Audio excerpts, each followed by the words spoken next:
I don't see Senator Young on the screen, and I don't see anybody on our side or on the screen, so I'm going to go to Senator Thune.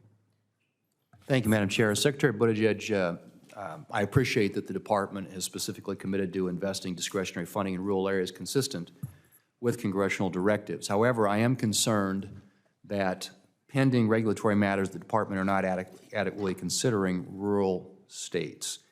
In establishing the Roots Council, this committee directed the department through the council to ensure that the unique transportation needs and attributes of rural areas and Indian tribes are fully addressed during the development and implementation of programs, policies, and activities of the department. That's quoting from the directive. At last week's hearing before the Appropriations Subcommittee, you mentioned that a proposed greenhouse gas performance rule was sent to OMB. My question is, did the department subject this proposal to careful consideration by the Roots Council in developing this rule consistent with the congressional directive that I mentioned above? I will check whether the Routes Council, which is an internal body, has been involved, or to what extent they've been involved in the GHG rule, and get back to you on that.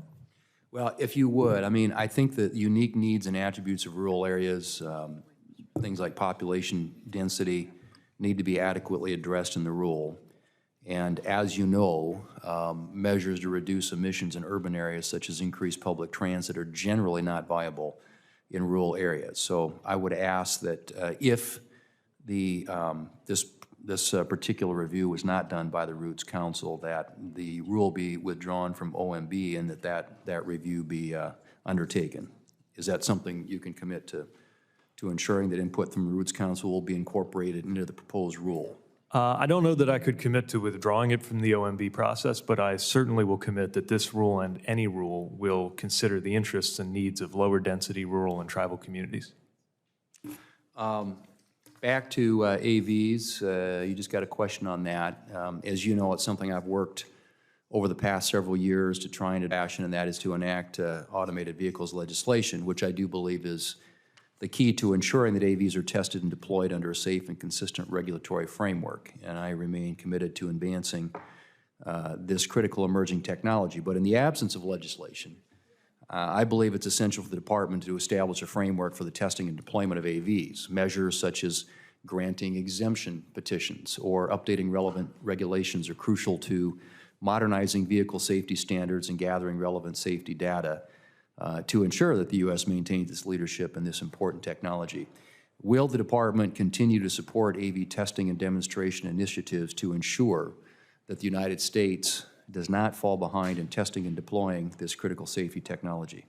And a follow-up, if so, could you describe the department's work to advance some of those programs? Yes, thank you. The short answer is yes, and I'll share a couple examples that are within the realm of our existing authorities, even pending congressional action to pave the way for further work on AVs.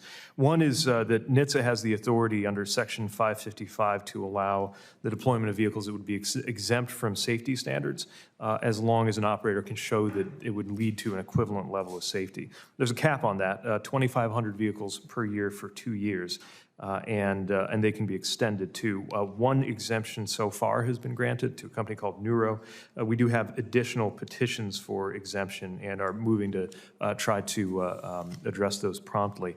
The other thing I would mention is there's the exemption called Box 7, that's for imported vehicles. And a number of exemptions have been granted to allow for the deployment of AVs. That's on very restricted and specific routes, but another way to make sure that some of these innovations are playing out on U.S. soil. The nation's trucking industry is the backbone of our economy, which we found out during the pandemic. And I've advocated for a regulatory framework that provides the flexibility that truckers need to safely deliver goods across the country, which is why I was pleased by the FMCSA's publication of a final rule in June 2020 to increase hours of service flexibility. And I will continue to advocate for increased flexibility for agricultural and livestock haulers who face unique circumstances associated with the goods that they transport. Could you describe how the department and FMCSA are adequately considering the needs of small truckers and haulers, I should say, of agricultural goods when evaluating some of these regulatory actions? Thank you. Yes, we recognize that those who are hauling agricultural goods in the cold chain or in particular livestock face different issues than if you're hauling a load of shoes or other inanimate objects. And I think the framework of exemptions and the different ELD requirements are intended to reflect that. As your question notes, this is about being safe and efficient at the same time. Our North Star, of course, has to be safety, but when we can provide flexibility that doesn't cut against the goal of safety, we will continue to do so. Well, and I hope that you will look for ways to do that. That flexibility is really key, and there are in rural areas, particularly when you're hauling these types of loads, this kind of freight, I think there ought to be a different application of some of these regulations, which can be not only very expensive, but make it very, very difficult for agricultural producers to get their animals and commodities to their destination.